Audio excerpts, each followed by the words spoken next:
মেয়েদের মডেলিং বোরকা পর্দার জন্য কতটুকু জায়েজ? আপনারা অনেকে বোরকা বিক্রি করেন না, এখানে আছে না ভাইরা আমার? যে সমস্ত বোরকার মধ্যে কারুকার্য আছে অনেক বেশি, বোরকার মধ্যে আবার মডেলিং হয়, অবাক করা বিষয়। কিয়ামতের আগে যে আসলে আরো কত কিছু হবে। এই বোরকার উপরে যদি মডেলিং কারুকার্য হয়, চাকচিক্য হয়, বোরকা যদি খুব টাইট ফিট হয়, বোরকা যদি এমন হয় যে বোরকা বরং পুরুষের দৃষ্টিকে আরো বেশি আকর্ষণ করে, তাহলে এই বোরকা ঢাকার জন্য আরেকটা বোরকা লাগবে, তা না হলে পর্দা হবে। পর্দার উদ্দেশ্য হলো নিজের সৌন্দর্যকে অনাবৃত করা, নিজের সৌন্দর্যকে ঢেকে রাখা, এটাই হলো পর্দার কি উদ্দেশ্য। সেখানে যদি পর্দার উদ্দেশ্যটাই নষ্ট হয়ে যায়, তাহলে এই বোরকা পরলে পর্দা করার যে নির্দেশ সেটা পালন হবে ভাইরা আমার। এই জন্য টেডি মার্কা বোরকা, আপনার এই মডেলিং মার্কা বোরকা, স্টাইলিশ বোরকা, এগুলা পর্দা হবে না এগুলা দ্বারা। হ্যাঁ, কোনো নারী তিনি খোলামেলা চলাফেরা করেন, তিনি দিনের পথে মাত্র আসছেন, মডেলিং দিয়ে শুরু করছেন, আস্তে আস্তে ইনশাল্লাহ পিওর বোরকা যাবেন, হ্যাঁ, সেই হিসাবে তার জন্য আমি বলতে পারি এটা ওজর, ঠিক আছে, উনি চেষ্টা করেছেন, শুরুটা অন্তত করেছেন। কিন্তু ভাইরা, পরিপূর্ণ পর্দা করতে চাইলে এই মডেলিং বা স্টাইল মার্কা বোরকা হবে।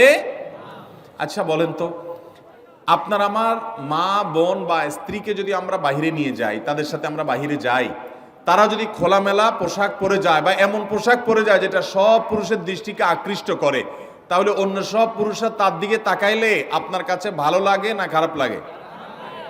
কেমনে খারাপ লাগে? অনেক পুরুষটা আছে বউয়ের ছবি ফেসবুকে দিয়ে বলে আপনাদের ভাবি কেমন হলো বললেন। অনেক পুরুষ এই কাম করে না? ফেসবুকে আবার কমেন্টে নিচে দিয়া দোস্তরা লেখে, দোস্ত ভাবি অনেক সুন্দর মাশাআল্লাহ, আবার মাশাআল্লাহ লেখে। এরপরে আবার দোস্ত আবার রিপ্লাইতে দেয় কি, ধন্যবাদ দোস্ত। মানে আমার বউরে তুই সুন্দর বলছস, তার মানে তুই দেখছস, মনে মনে জল্পনা কল্পনা করছস, করে আবার লিখছস, এই জন্য তোর ধন্যবাদ। ভাইরা আমার, মানুষের বিবেক যখন লোপ পেয়ে যায় তখন সে হিতাহিত জ্ঞান হারিয়ে ফেলে। আমাদের মা, আমাদের বোন, আমাদের মেয়ে, আমাদের স্ত্রী, তাদেরকে নিয়ে আমরা যখন খোলামেলা পোশাকে যাব, কোনো বিয়েতে আপনি যখন যাবেন, কোনো মার্কেটে যাবেন, একেবারে চাকচিক্যপূর্ণ পোশাক, একদম খোলামেলা অশ্লীল, তো জগতে বা রাস্তায় যত পুরুষরা তাদেরকে দেখবে, এই সৌন্দর্য দেখার পর পুরুষদের মনে মনে তাকে নিয়ে বাজে চিন্তা, জল্পনা কল্পনা, মনে মনে জেনা, এটা হবে কি হবে না? না, হবে না। সবাই কি বাজে চিন্তা করে আপনার মতো? পবিত্র চিন্তা করতে পারে না? কি বলেন ভাইরা আমার? যারা নিজেদের বউকে নিয়ে এটা নিয়ে সন্দেহে আছেন, আমি তাদেরকে বলতেছি, আমাকে উত্তর দেওয়া লাগবে না, আপনার নিজেকে প্রশ্ন করেন, নিজের বিবেককে প্রশ্ন করেন। আপনি এরকম মহিলা রাস্তাঘাটে দেখলে আপনার কি হাল হয়? আপনি যা যা চিন্তা করেন, আপনার বউ, আপনার মা বোনকে নিয়ে এভাবে আপনি বের হলে অন্যরাও সে চিন্তাই করে। আল্লাহ আমাদের বিবেকটাকে খোলার তৌফিক দান করুন। আমি মিডল ইস্টে, বিশেষ করে সৌদি আরবে অনেক মানুষ দেখছি, দিনদারির নামগন্ধ নেয়, টাকার নিচে সে জুব্বা পরে, হারাম কাজ করে, বিড়ি খায়, সিগারেট খায়, 2 নম্বরই করে, মানে মুসলমান হিসেবে কোনো ভালো মুসলমান না। কিন্তু গল্লির ঠাওয়ার ঠিক আছে, জায়গা মতো সে একেবারে সুসের মতো সোজা, বইয়ের ব্যাপারে পরিপূর্ণ পর্দা মেনটেন করে, কোনো রাষ্ট্রীয় নির্দেশের কারণে না। বেশিরভাগ পুরুষরা এটা করে এই জন্য, কারণ সে জানে তো সে নিজে অন্যের মেয়েকে খোলামেলা দেখলে কি জল্পনা কল্পনা তার মনে আসে সে জানে, অতএব তার স্ত্রীকে নিয়ে গেলে অন্যরা কি জল্পনা করবে সে জানে, এই জন্য তার আত্মসম্মান বোধের জায়গা থেকে সেটা করে। মুসলমান নারী, তার ভিতরে আত্মসম্মান বোধ থাকবে যে আমাকে নিয়ে মানুষ বাজে চিন্তা করবে, জল্পনা কল্পনা করবে, নোংরা চিন্তা করবে, এটা কোনো নারী করতে দিতে পারে।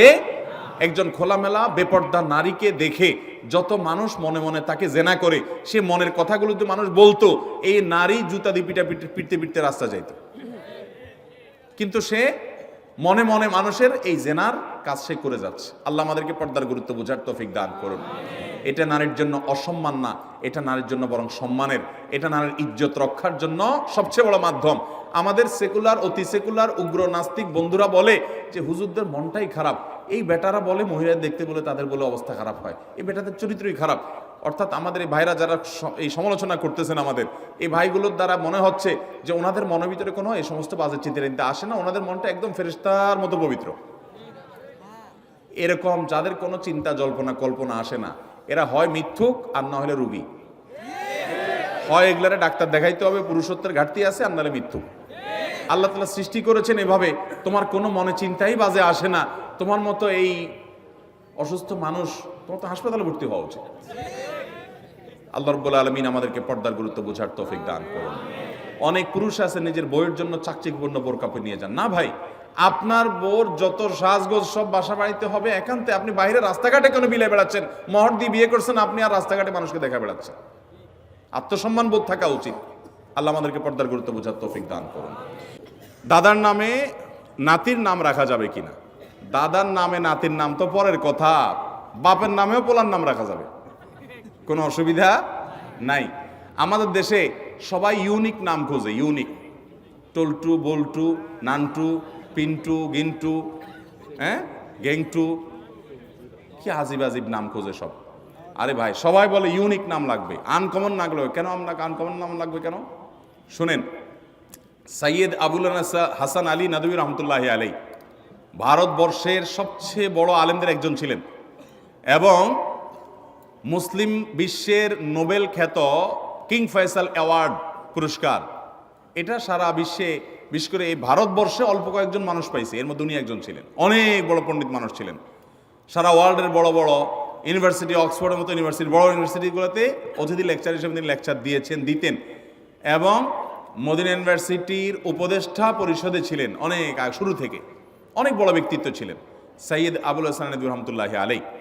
এ আল্লাহর বান্দা, তার পরিবারে কয়েকজন বাচ্চার নাম, কয়েক ভাই, একই ফ্যামিলিতে কয়েকটা ছেলে হয়েছে, সবগুলোর নাম রাখছে মোহাম্মদ। তাহলে একটা মুসিবত না? 4 ভাইয়ের নাম যদি মোহাম্মদ হয়, কোন মোহাম্মদে ডাক দিলে কোন মোহাম্মদ আসবে? এই জন্য পার্থক্য করার জন্য নাম দিছে মোহাম্মদ আউয়াল, মোহাম্মদ সানি, মোহাম্মদ সালেস, মোহাম্মদ রাবে। অর্থাৎ মোহাম্মদ ফার্স্ট, মোহাম্মদ সেকেন্ড, প্রথম মোহাম্মদ, দ্বিতীয় মোহাম্মদ, তৃতীয় মোহাম্মদ। তৃতীয় মোহাম্মদ বললে একজন আসে, চৌথ মোহাম্মদ আসলে আরেকজন আসে। এটা বলার উদ্দেশ্য হলো যে একই নাম আমাদের দেশে অনেকে আমরা নাম চাই, হুজুর একটা নাম দেন, তো বলি ভাই সবচেয়ে উত্তম নাম আব্দুল্লাহ, আব্দুর রহমান হাদিসে আসছে। সবচেয়ে সুন্দর নাম কি নাম? আব্দুল্লাহ। এবং কিয়ামতের মধ্যে মানুষকে নাম ধরে ডাকা হবে। পোলার নাম টল্টু রাখবেন, তো আপনারা কি আল্লাহ তাআলা ডাকবেন, ও টল্টুর বাপ আসো? কেমন লাগবে জিনিসটা? আল্লাহর বান্দা, নামের মধ্যেই তাওহীদ, নামের মধ্যেই ইমানের শিক্ষা থাকবে। আল্লাহর বান্দা আব্দুল্লাহ, আব্দুর রহমান। তো অনেককে নাম দিলে বলে কি, ভাই এটা আমাদের ফ্যামিলিতে আছে। কার নাম? বলে আমার বোনের ননদের ছেলের নাম। বোনের ননদের ছেলের নাম।